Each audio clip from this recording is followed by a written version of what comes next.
नमस्कार दोस्तों, ये वीडियो बकरी पालन बिजनेस के बारे में है। अगर आप बकरी पालन का बिजनेस साइंटिफिक तरीके से करते हो तो ये एक प्रॉफिट वाला बिजनेस है। काफ़ी लोग हैं वो साइंटिफिक तरीके से बकरी पालन का बिजनेस करते हैं और लाखों रुपयों की कमाई करते हैं।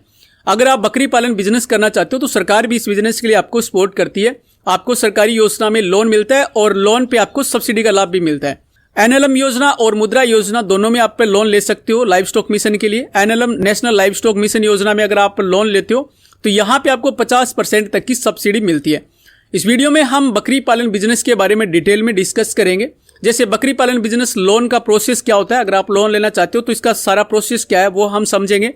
एनएलएम योजना में अधिकतम आपको कितना लोन मिलता है, कितना आपको ब्याज लगेगा इस पे और कितनी सब्सिडी आपको मिलती है, सब्सिडी का प्रोसेस क्या होता है वो भी हम इसमें डिटेल में समझेंगे।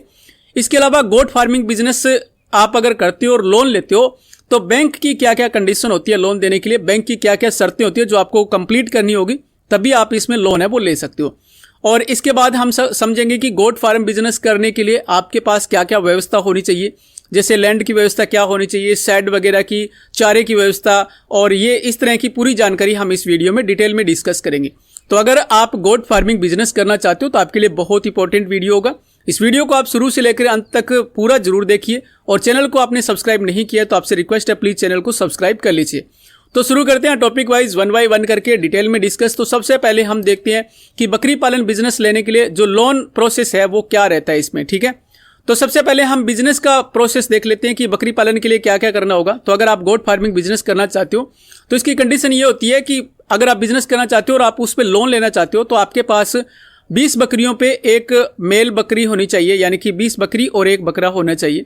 अगर आप 100 बकरी का बिजनेस करते हो तो इसमें आपके पास 100 बकरी और 5 बकरे होने चाहिए। और अगर आप बड़ा बिजनेस करना चाहते हो, अगर आप 500 बकरी का बिजनेस करना चाहते हो तो आपके पास 500 बकरी और 25 मेल बकरे होने चाहिए, ठीक है। लोन लेने के लिए अप्लाई करने से पहले आपके पास ट्रेनिंग होनी चाहिए। गोट फार्मिंग की ट्रेनिंग लेना आपको जरूरी है। ट्रेनिंग सर्टिफिकेट आपके पास होगा तभी आप अप्लाई कर पाओगे। तो कई लोगों ने पूछा है कि ट्रेनिंग सर्टिफिकेट हमारे को कहां से मिलेगा, गोट फार्मिंग की ट्रेनिंग कहां से मिलेगी। आपके डिस्ट्रिक्ट में कृषि विज्ञान केंद्र होगा, कृषि विज्ञान केंद्र से आप पशुपालन की ट्रेनिंग प्राप्त कर सकते हो। वहां से आप गोट फार्मिंग की ट्रेनिंग लेकर के 10 दिन की ट्रेनिंग होगी, 10 या 15 दिन की, उसके बाद आपको सर्टिफिकेट दे देते हैं। और सर्टिफिकेट लेकर के सबसे पहले आपको बैंक में जाना है। अप्लाई करने से पहले आपको बैंक में जाकर के पता करना है जो आपके एरिया में एडीबी बैंक है, जो एग्रीकल्चर डेवलपमेंट बैंक है, कृषि विकास बैंक जो है, वहां पे जाकर के उनसे बात करना है कि हमारे पास ये सर्टिफिकेट है, हमारे पास एक्सपीरियंस है बकरी पालन का और हम एनएलएम योजना में आवेदन करना चाहते हैं। नेशनल लाइव स्टॉक मिशन योजना के बारे में बताना है और उसमें आवेदन करना चाहते हैं। हम आपके बैंक का अकाउंट है उसमें लगा रहे हैं, तो क्या आपके बैंक से ये लोन हो जाएगा, आपको ये क्लियर करना है। यही गलती करते हैं ज्यादातर लोग कि पहले अप्लाई कर देते हैं बैंक में और बैंक में जाकर के पता करते हैं तो बैंक वाले उनको मना कर देते हैं। इसके बाद हम देखते हैं एनएलएम योजना में कितना आपको लोन मिलता है, अधिकतम आपको लोन कितना मिलता है और सब्सिडी कितनी मिलती है। तो लोन का जो प्रोसेस रहता है उसमें 10% आपको खुद कंट्रीब्यूशन करना पड़ता है, यानी कि 10% अमाउंट जो आवेदक है उसको लगाना पड़ता है। 50% की सब्सिडी होती है और बाकी है 40% वो लोन होता है, ठीक है। अगर आप 20 लाख का लोन लेते हो तो उसमें से 10% यानी कि 2 लाख रुपया आपको कंट्रीब्यूट करना पड़ेगा, 50% उसकी सब्सिडी रहेगी और 40% उसमें लोन रहेगा। यहाँ पे जो ब्याज लगेगा वो केवल आपका लोन के अमाउंट पे लगेगा। आपका जो सब्सिडी है उस पर कोई ब्याज नहीं लगता है, आप खुद कंट्रीब्यूट कर रहे हो उस पर कोई ब्याज नहीं लगता है। एनएलएम योजना में लोन का प्रोसेस ये रहेगा, सबसे पहले आपको आवेदन करना है। आवेदन करने के बाद बैंक वाले इंक्वायरी करेंगे, उसके बाद सबसे पहले आपका लोन होता है। लोन होने के बाद आपको लोन का जो अमाउंट है उसको खर्च करना है, 25% 30% उसका अमाउंट खर्च करके आपको शेड वगैरह की व्यवस्था करनी है। बकरी पालन के लिए शेड की जरूरत रहेगी तो आपको शेड वगैरह की व्यवस्था करनी है, बकरी वगैरह खरीद लेनी है कुछ। उसके बाद वो इंक्वायरी करेंगे और उसके बाद आपकी 50% सब्सिडी आएगी और 10% आपका कंट्रीब्यूशन होगा, 10% अमाउंट आपने डाला और आपका लोन हो गया और 50% आपकी सब्सिडी होगी। तो ये पूरा अमाउंट आपको मिलने के बाद आपका जो फार्म का काम है वो कंप्लीट कर लेना है। जब आपका कंप्लीट हो जाएगा फार्म का काम तो उसके बाद अधिकारी आएगा, विभागीय अधिकारी आकर के जांच पड़ताल करता है और उसके बाद फिर आपकी जो सब्सिडी है वो 100% कंप्लीट कर दी जाती है, ठीक है। तो ये प्रोसेस रहता है बैंक का। इसके बाद हम देखते हैं कि गोट फार्मिंग बिजनेस के लिए क्या क्या कंडीशन होती है, यानी कि बैंक वालों की क्या क्या कंडीशन होती है। बैंक वाले क्या क्या देखती हैं कि आपके पास क्या क्या कंडीशन आपने कंप्लीट कर दी तभी बैंक वाले आपको लोन है वो देते हैं। तो सबसे पहले तो बैंक वाले आपका सिबिल स्कोर चेक करेंगे कि आपका सिबिल स्कोर है वो ठीक है कि नहीं, यानी कि आपकी क्रेडिट हिस्ट्री कैसी है। अगर आपकी क्रेडिट हिस्ट्री, अगर आपने डिफॉल्ट किया हुआ पहले किसी भी प्रकार का कोई लोन आपने एग्रीकल्चर का या कोई और लोन लेकर के डिफॉल्ट कर रखा है, सिबिल स्कोर अगर आपका डाउन है तो इस स्थिति में बैंक वाले लोन नहीं करते हैं या बहुत ही कम करते हैं, ठीक है, और ब्याज भी आपको हाई लगता है। तो सबसे पहले आपका सिविल स्कोर ठीक करना है आपको। अगर ठीक नहीं है तो पहले सिविल स्कोर सुधारना है, उसके बाद आपको अप्लाई करना है। इसके बाद नंबर 2 है आपकी प्रोजेक्ट रिपोर्ट। आपके पास एक प्रोजेक्ट रिपोर्ट होनी चाहिए। प्रोजेक्ट रिपोर्ट से मतलब है कि आप क्या बिजनेस कर रहे हो उसकी पूरी जानकारी होती है उसमें। आप कितने जानवरों का बिजनेस कर रहे हो, शेड की व्यवस्था क्या रहेगी, भूमि की व्यवस्था क्या रहेगी, चारे की व्यवस्था क्या रहेगी, उनको आगे उनकी मार्केटिंग क्या रहेगी, सेल वगैरह कहाँ करोगे आप, ठीक है, उनका जो प्रोडक्ट होएगा दूध वगैरह उसको आप कैसे सेल वगैरह करोगे उसकी पूरी जानकारी होती है। उसकी अनुमानित लाभ है वो कितना रहेगा, इस प्रकार से कंप्लीट जानकारी होती है आपके प्रोजेक्ट में। आप किस ब्रीड के किस नस्ल के जानवर को रख रहे हो, ठीक है, और क्या लेबर वगैरह है। तो ये एक प्रोजेक्ट रिपोर्ट आपको पहले तैयार करवानी है। जब आप लोन के लिए अप्लाई करोगे तो सबसे पहले आपको ट्रेनिंग सर्टिफिकेट लेना है, दूसरा आपको बैंक में जाकर के पता करना है, तीसरा आपको एक प्रोजेक्ट रिपोर्ट तैयार करनी है, चौथा आपको भूमि की व्यवस्था करनी है, और उसके बाद आपको शेड वगैरह की व्यवस्था करनी है। जब आपका लोन का अमाउंट आ जाता है उसके बाद शेड वगैरह बनाना है, ठीक है। तो इस प्रकार से आपको स्टेप बाय स्टेप काम कंप्लीट करना है, ठीक है। अब बात रहती है भूमि के बारे में। तो काफी लोगों ने पूछा है कि भूमि अगर हमारे पास नहीं है तो हम क्या करें। तो अगर आपके पास खुद की भूमि है तो आप उसकी रजिस्ट्री साथ में लगा सकते हो। अगर आपके पास खुद की भूमि नहीं है तो आप लीज पर भूमि लेकर के उसका लीज एग्रीमेंट आपको रजिस्टर्ड करवा लेना और वो आपको साथ में लगा देना है, ठीक है। लीज एग्रीमेंट आपको 10 साल के लिए, कम से कम 10 साल के लिए आपको रजिस्टर्ड करवाना है।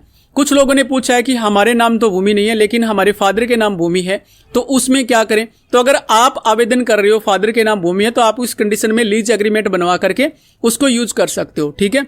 तो तीसरे नंबर पे बैंक आपकी भूमि के बारे में देखेगा कि आपके पास लैंड वगैरह क्या है, लीज पे है, रजिस्ट्री पे है। उसके बाद शेड की व्यवस्था देखेगा बैंक, ठीक है। उसके बाद बैंक वाले देखेंगे कि आप कौन सी ब्रीड के जो जानवर है वो लेके आ रहे हो, वो उस इन्वायरमेंट में ठीक है कि नहीं, वहां पे प्रॉफिट होता है कि नहीं होता है, ठीक है। तो इस प्रकार से कई जानकारी चेक करेंगे बैंक वाले और उसके बाद आपका जो लोन है वो अप्रूव्ड करेंगे। इसके बाद नेक्स्ट टॉपिक पे बात करते हैं कि बकरी पालन को सक्सेस करने के लिए शेड की व्यवस्था कैसी होनी चाहिए, चारे की व्यवस्था कैसी होनी चाहिए, ठीक है, उनके रख रखाव की व्यवस्था कैसी होनी चाहिए। तो जब आप ट्रेनिंग लोगे इसकी, जब आप गोट फार्मिंग की ट्रेनिंग लेते हो तो ट्रेनिंग लेने में आपको यही सिखाया जाता है कि शेड की व्यवस्था आपको कैसी करनी है, कितनी गोट के लिए कितने शेड की व्यवस्था होनी चाहिए, उसकी भूमि की व्यवस्था कैसी होनी चाहिए, कौन से ब्रीड के जानवर आपके एरिया में सर्वाइव करेंगे, तो वो जानवर आपको लेके आने होते हैं, ठीक है। इसकी अलग अलग नस्ल होती है। तो आप जिस भी स्टेट से बिलोंग करते हो वहां पे कौन सी नस्ल पॉपुलर है, कौन सी नस्ल सर्वाइव करती है, तो वो जानवर आपको लेके आने, ये सारी जानकारी आपको ट्रेनिंग में दी जाती है, ठीक है। इसकी डिटेल में जानकारी के लिए आप सबसे पहले बकरी पालन का बिजनेस करने से पहले मैं तो आपको यही सजेस्ट करूंगा कि आप इसका एक बार एक्सपीरियंस जरूर कर लीजिए। जो ऑलरेडी गोट फार्मिंग बिजनेस कर रहे हैं उनके साथ रह करके 1 महीने 2 महीने उनके साथ रह करके आप अच्छी तरह से पता कर लीजिए कि गोट फार्मिंग बिजनेस है वो सही ढंग से कैसे किया जाता है, इन जानवरों को कैसे रखना होता है, इनकी व्यवस्था कैसे करनी होती है, बाहर इनको टहलाने के लिए लेके जाना है तो उनको कैसे लेके जाना है, कौन कौन सी नस्ल के जानवर है वो सिर्फ फीड पे ही रह सकते हैं और उनमें टीकाकरण वगैरह कैसे करवाना है, वैक्सीनेशन कैसे करना है। तो ये कंप्लीट जानकारी आपको फार्म शुरू करने से पहले आपको 1 महीने का एक्सपीरियंस कर लेना चाहिए, तभी आपका फार्म है वो सक्सेस होता है। ये एक अच्छा बिजनेस है और इस बिजनेस पे आपको प्रॉफिट मिलता है। सरकार के द्वारा भी आपको 50% की सब्सिडी मिलती है, यानी कि आप 20 लाख का लोन लेते हो तो आपको 50% सब्सिडी यानी कि 10 लाख रुपए आपको सब्सिडी के रूप में मिल जाते हैं और बाकी आप प्रॉफिट वैसे भी बना सकते हो, ठीक है। तो ये थी जानकारी बकरी पालन बिजनेस के बारे में। मैंने यहाँ पे टॉपिक वाइज 1 बाय 1 करके सारे टॉपिक्स को क्लियर करने की कोशिश की है। अगर कुछ भी जानकारी रह जाती है तो आप कमेंट कीजिए और आपसे रिक्वेस्ट है कि ये वीडियो को शेयर जरूर कीजिए उन लोगों के साथ जो गोट फार्मिंग बिजनेस में इंटरेस्ट रखते हैं, गोट फार्मिंग बिजनेस करना चाहते हैं, उनके साथ इस वीडियो को शेयर जरूर कर दीजिए। और वीडियो अच्छा लगा तो इस वीडियो को आप लाइक जरूर कर दीजिए, चैनल को सब्सक्राइब कर लीजिए और इसी तरह की और अधिक जानकारी के लिए और फाइनेंस रिलेटेड जानकारी के लिए आप हमारी वेबसाइट edigitalpathshala.com www.edigitalpathshala.com इस वेबसाइट को जरूर विजिट कीजिए, लिंक इसका डिस्क्रिप्शन में मिलेगा, साइट जरूर विजिट करना। वीडियो वॉच करने के लिए आपका बहुत बहुत धन्यवाद। जय हिंद, वंदे मातरम।